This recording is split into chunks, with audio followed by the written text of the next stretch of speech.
sorry, I can't stop. My name is Stacey Callahan, and I am tutoring a 7th grade student named Tyler. Tyler has some things to work on, especially his fluency. He is a high reader. He was just at his benchmark, and he was at a level, what did you tell me? Level Y at school. And it goes all the way to a Z, so he is doing very well. Y is typically mid-year, mid-8th grade year. So his reading is is high, but his fluency is pretty slow. So it's something that we're working on. So I had Tyler did the metacognitive assessment, and one thing that we found was, or that I found was that Tyler has a hard time sometimes reading text if he doesn't understand why he has to read the text, especially like in science and social studies. Mm-hmm. So I had Tyler find some sort of book that he felt would be of high interest to him. So this is a book that he found. It's called Stranded, and it's by Jeff Probst, who is the host of Survivor. And Tyler is a fan of the show, Survivor. And Tyler, you've been watching the show for many years. Mm-hmm. So he picked this book, and he's actually read a little bit of it. We've read some of it together, and he's really enjoyed it. So for today, Tyler, what we're going to do is we're going to read 2 pages of the book, and I've already marked the pages for you. Right. It's just from carrying on from what you've read before. And I'm going to have you read 2 pages. I'm going to time your reading to see how long it takes you to read those 2 pages. Then we're going to do a little bit of talking about it, and then I'm going to have you read them again to see if your fluency improves. Mm-hmm. Okay? Sound good? Mm-hmm. Alright, so I'm going to go ahead and turn this.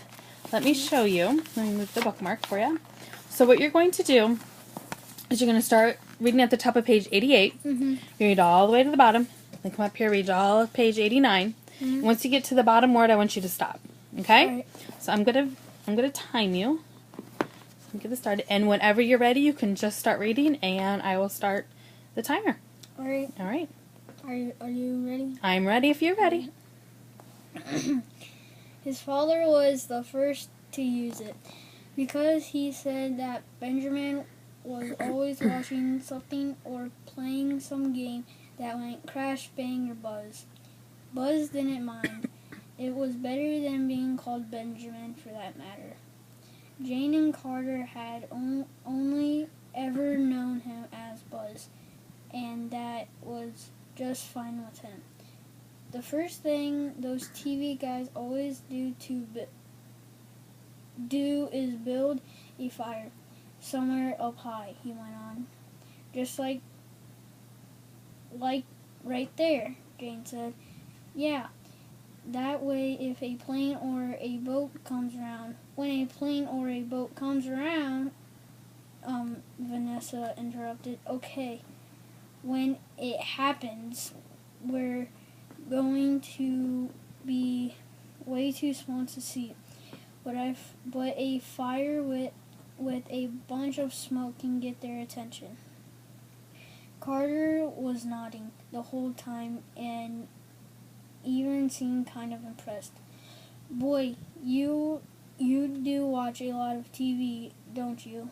Everyone seemed to be into the idea, so Buzz kept on talking.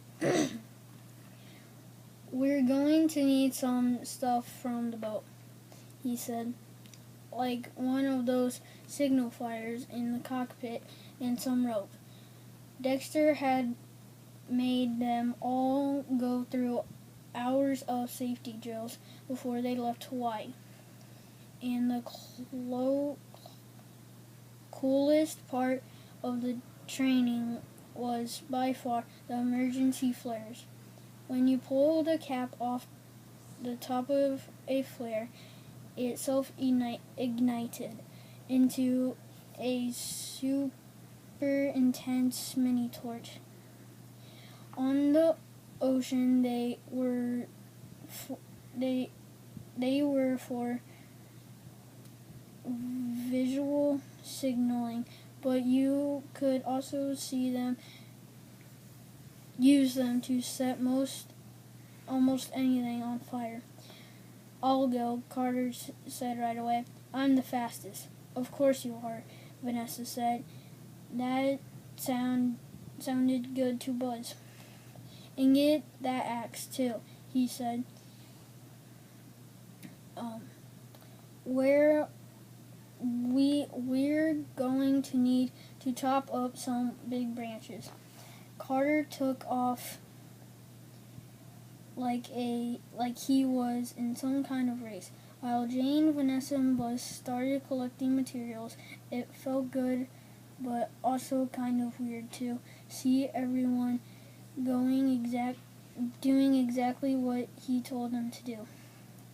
Buzz wasn't usually the boss of anything in their family, especially not with Vanessa and Carter around. Very good. So you read those pages in 3 minutes and 25 seconds, which is very good for the first time reading those. Now, some things that I saw, or I'm sorry, that I heard you do, was when you read, you came to the word coolest, and you kind of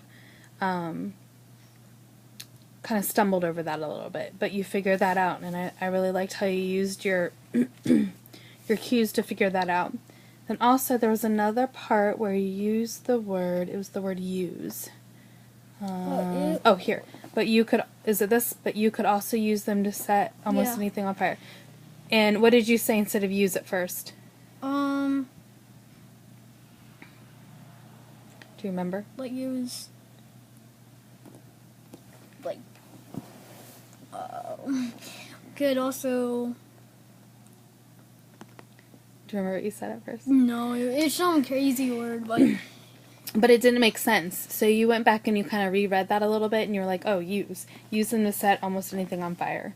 So you did a really good job of using the correct words. You also, there was another word that is not one that you would normally speak in everyday. It was right down in here. Oh, collecting materials. So you said collecting, and you kind of stumbled on that a little bit, but you did a good job with that too.